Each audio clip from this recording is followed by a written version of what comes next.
5, 4, 3, 2, 1, 0.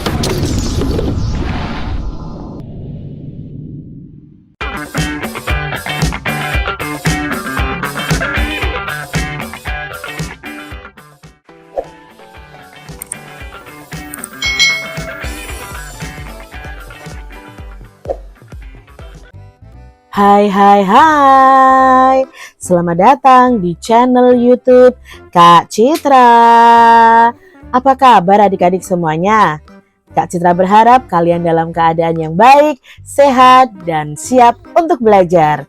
Nah, untuk mata pelajaran IPA kali ini, pada bab pertama, kita akan belajar tentang melihat karena cahaya, mendengar karena bunyi. Kita belajar terlebih dahulu tentang sifat-sifat cahaya. Mari adik-adik kita belajar dengan penuh semangat. Adik-adik yang hebat, perhatikan gambar berikut. Festival budaya merupakan acara yang sangat menarik. Mata dan telinga kita dimanjakan dengan pertunjukan budaya dan musik tradisional. Semuanya bisa dinikmati karena kita bisa melihat dan mendengar. Oleh karena itu, bersyukurlah selalu kepada Tuhan. Nah, tahukah adik-adik bahwa manusia membutuhkan cahaya untuk melihat? Adapun telinga bisa mendengar karena menangkap bunyi. Lalu, bagaimana proses melihat dan mendengar dapat terjadi? Bagaimana pula cahaya dan bunyi berperan dalam proses ini? Yuk kita pelajari pada bab 1 ini untuk proses melihat dan mendengar. Khususnya untuk video ini adalah tentang sifat-sifat cahaya. Adik-adik yang hebat, perhatikan percakapan berikut ini. Kolam renangnya terlihat dangkal ya? Mengapa bisa begitu ya? Kamu tahu tidak, kolam renang itu selalu terlihat lebih dangkal dari aslinya loh. Nah adik-adik, kalau kalian pernah pergi ke kolam renang, kalau kalian melihat sebuah kolam ya, kelihatannya lebih dangkal atau lebih tidak terlalu dalam adik-adik. Padahal kolam itu sebenarnya dalam. Mengapa bisa seperti itu? Nah itu adalah salah satu pengaruh dari sifat cahaya yang akan kita pelajari. Adik-adik, dalam kehidupan sehari-hari kita tidak bisa lepas dari yang namanya cahaya. Bahkan adik-adik bisa melihat karena adanya cahaya. Kolam renang terlihat lebih dangkal karena ada pengaruh dari sifat cahaya. Mari kita pelajari bersama-sama sifat-sifat cahaya. Adik-adik, masih ingatkah kalian tentang sumber energi cahaya terbesar di bumi? Ya, sumber energi cahaya terbesar di bumi adalah matahari. Jika tidak ada matahari adik-adik, maka tidak akan ada cahaya di bumi ini. Tidak ada yang menerangi bumi kita. Nah adik-adik, cahaya matahari ini merambat dari jarak yang sangat jauh untuk sampai ke bumi.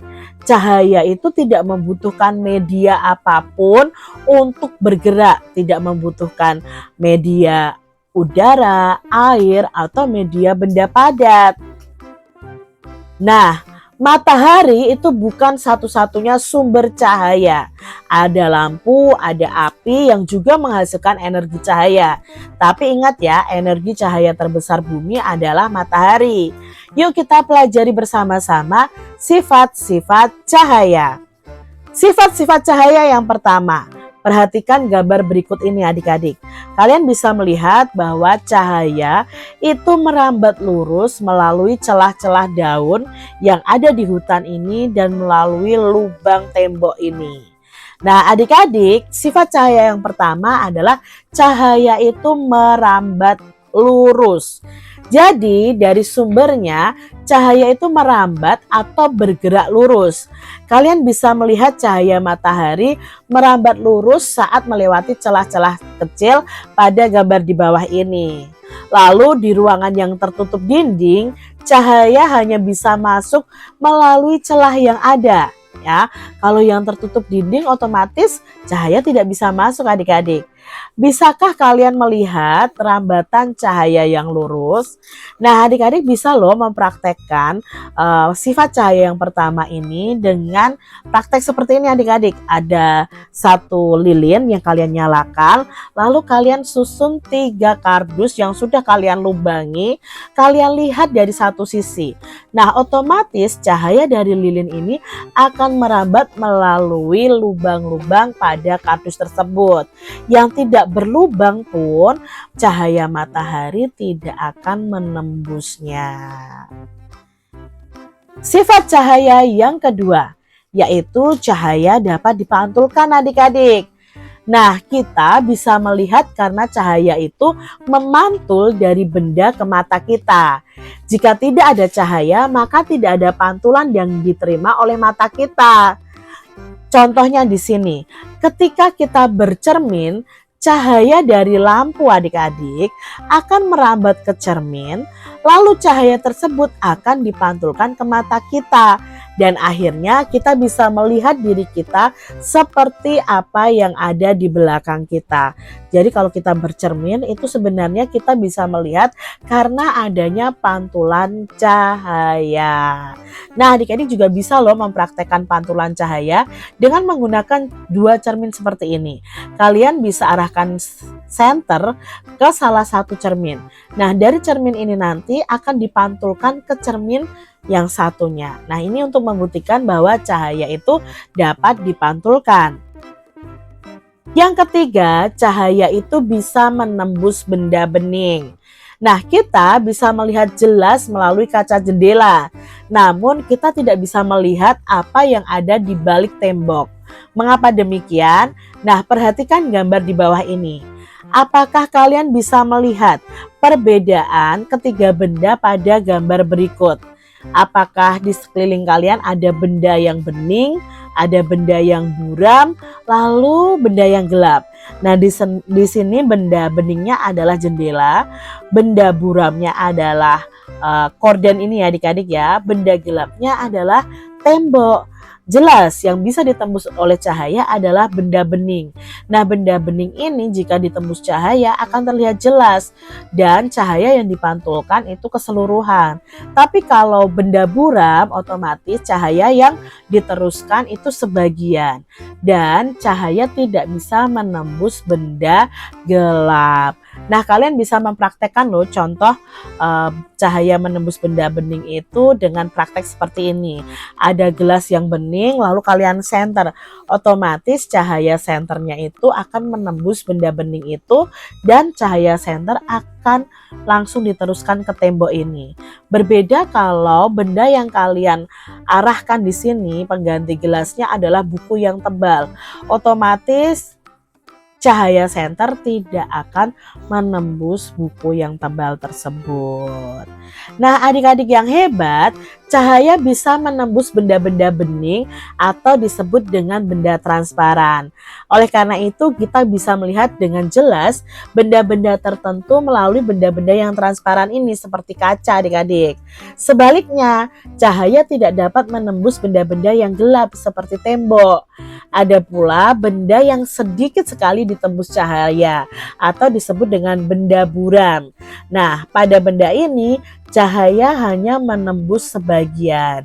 Oleh karena itu adik-adik, kita hanya bisa melihat benda itu dengan samar-samar saja.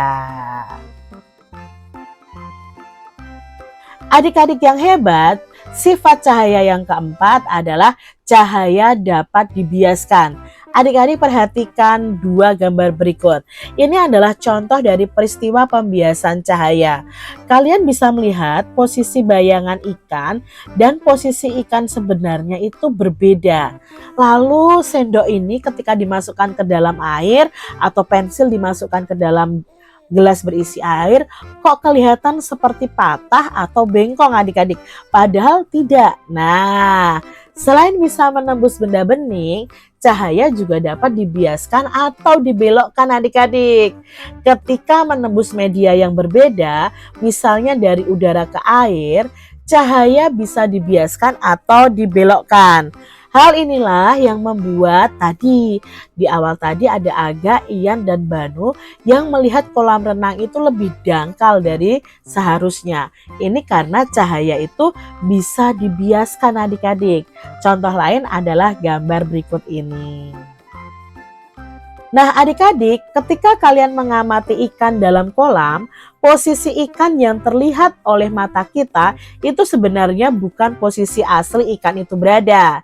Hal ini terjadi karena cahaya dibiaskan ketika menembus dari udara ke dalam air. Peristiwa ini juga menyebabkan sendok itu terlihat bengkok ketika sebagian sendok dicelupkan ke dalam air atau ketika pensil dicelupkan ke dalam air. Kelihatan bengkok atau kelihatan seperti patah. Nah, sifat cahaya yang berikutnya adalah cahaya itu bisa diuraikan. Tahukah kalian bahwa cahaya putih itu sebenarnya merupakan gabungan dari berbagai macam warna? Cahaya matahari itu merupakan salah satu contoh cahaya putih adik-adik. Kalau kita bisa melihat itu cahaya putih. Nah, cahaya ini bisa diuraikan menjadi warna pelangi menggunakan prisma transparan. Nah, cahaya yang menembus prisma akan dibiaskan dan terurai menjadi warna-warni pelangi. Nah, warna-warni pelangi itu ada Magicu Hibiniu, yaitu merah, jingga, kuning, hijau, biru, nila, dan ungu. Nah, ini juga proses terjadinya pelangi ketika cahaya matahari diuraikan menjadi warna-warna pelangi adik-adik. Karena di sini air hujan itu mengenai cahaya matahari. Nah, pernahkah kalian melihat matahari? Kapan pelangi itu? Apakah kalian pernah melihat pelangi? Lalu kapan pelangi terbentuk di langit? Nah, pelangi itu terjadi ketika hujan diiringi dengan sinar matahari. Nah, air hujan ini bersifat seperti prisma tadi, membiaskan dan menguraikan cahaya menjadi warna-warna pelangi. Kalian juga bisa loh membuat pelangi sendiri dengan bantuan kaca dan air. Sifat cahaya berikutnya adalah ketika cahaya dihalangi oleh suatu benda, maka akan terbentuk namanya bayangan. Cahaya itu merambat lurus adik-adik dan tidak dapat berbelok. Ketika cahaya mengenai suatu benda, maka cahaya yang terhalang benda itu akan membentuk suatu bayangan.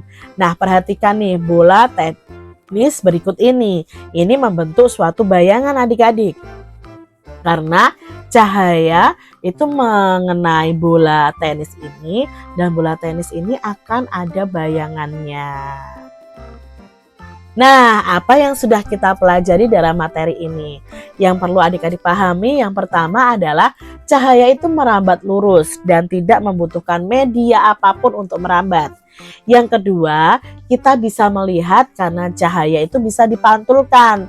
Benda memantulkan cahaya dari sumber cahaya ke mata kita masing-masing.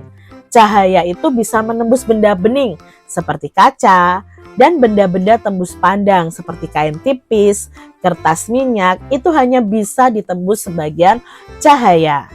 Cahaya itu tidak bisa menembus benda gelap seperti tembok, kayu, lalu badan kita. Nah, cahaya yang terhalangi oleh benda-benda gelap ini akan membentuk suatu bayangan.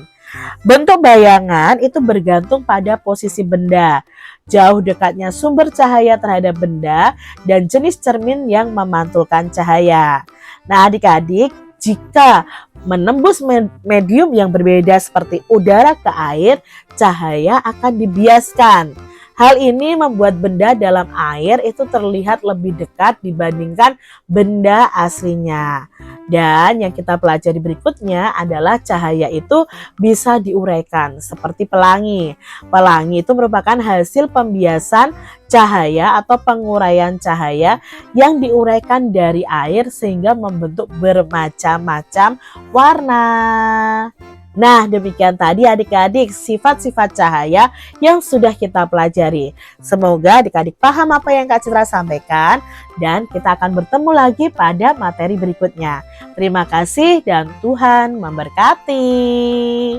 Jangan lupa tekan tombol subscribe, lalu tekan loncengnya, tekan juga tombol like, lalu share ke media sosial kalian.